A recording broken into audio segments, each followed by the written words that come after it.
According to Tabari, this event happened in November 24, 629 AD or year 8 Anno Hijriah.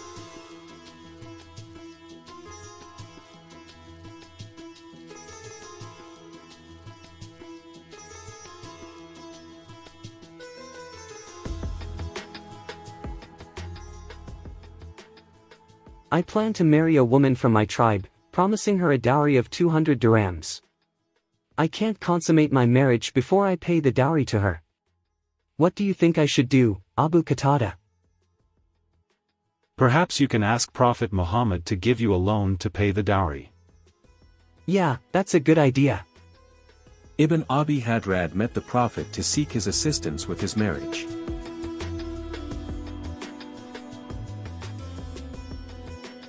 How much did you set as the dowry? 200 dirhams, Rasulullah. Oh my gosh, if you could take dirhams from a creek bed, you could not have gone higher. By God, I have nothing with which to help you.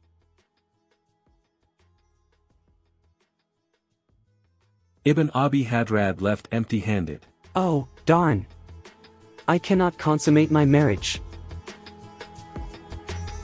Several days later, a large group of people from Banu Jusham bin Muawiyah arrived not far from Medina. They came with a large number of camels and goats. The leader of this people was Rifa'a bin Kays. They encamped at Al-Ghaba with his tribesmen and companions.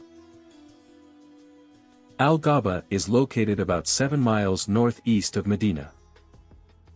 The Sirah said that these people intended to make war on the Messenger of God, but this information is misleading since the people of Banu Jusham came there with their families and children, and not with plenty of weapons to attack. It was obvious that they just came there to live or to herd their livestock since they were nomads. Prophet Muhammad called Ibn Abi Hadrad and 2 other Muslims.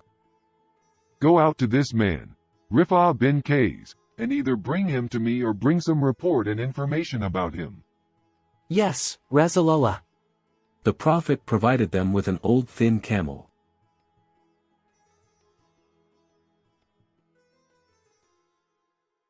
One of them rode on it, and the camel was so weak that it could not stand up. Push her to get up.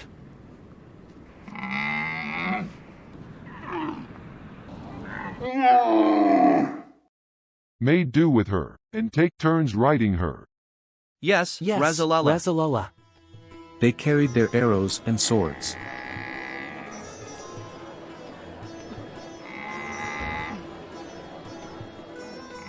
They approached the camp at evening as the sun was setting. Ibn Abi Hadrad planned to hide himself in a certain place.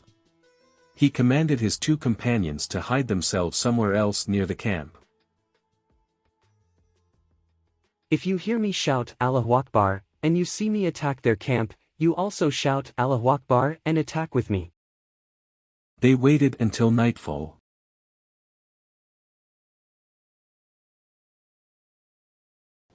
One of the herdsmen of the Jusham people left the camp in the morning and had not returned.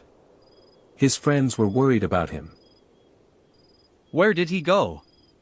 Why he hasn't returned yet? Oh, we don't know where he is. By God, I am going to follow his track. He must be in trouble. Do not go. We will search for him for you. No one but I shall go. Let us go with you then. None of you shall follow me. He walked out to search for his herdmen.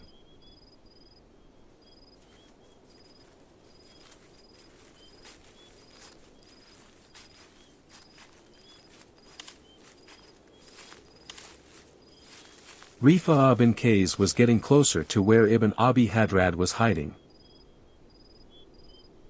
Oh, this is my opportunity.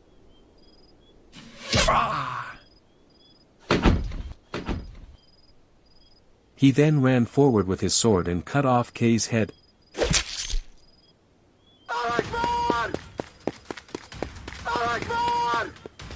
His 2 companions responded immediately.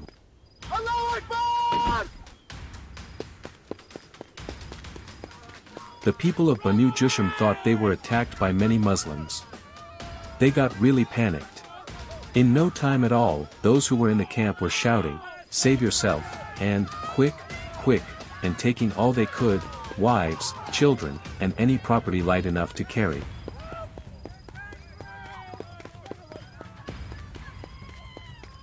The trio Muslims took a great herd of camels and many sheep and goats.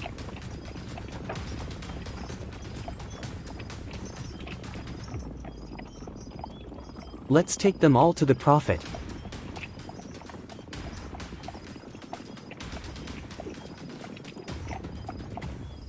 After they arrived in Medina, they presented the booty to Prophet Muhammad.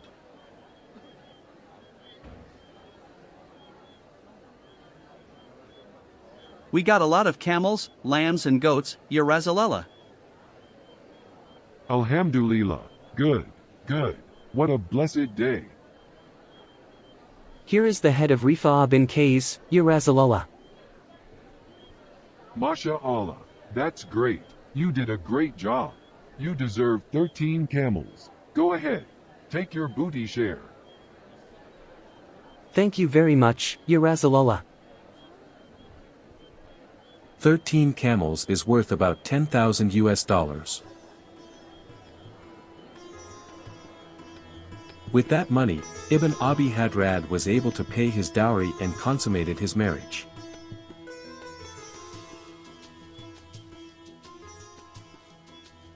Alhamdulillah. Eventually, I can consummate my marriage.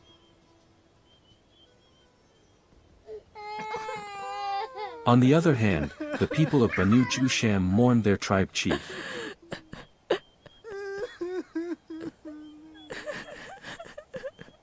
Tabari quoted from al-Waqidi that the Muslims also took 4 women of Banu Jusham, including one very beautiful girl. Prophet Muhammad gave her to Abu Qatada. When one of Prophet Muhammad's good friends, Mamiya bin al-Jaz, informed him about her extreme beauty, Muhammad wanted her back from Abu Qatada. But Abu Qatada objected, saying, "She is my share." The Messenger of God said, Just give her to me. So he had no choice but to hand her over to Prophet Muhammad. Then the Prophet gave her as a present to Mahamiya bin al-Jaz al-Zubaydi. From this story, we can see how Prophet Muhammad and the Muslim community lived in Medina. When Ibn Abi Hadrad needed some money for the dowry, Prophet Muhammad did not advise him to go to work or get a job, but instead told him to attack the people of Banu Jusham.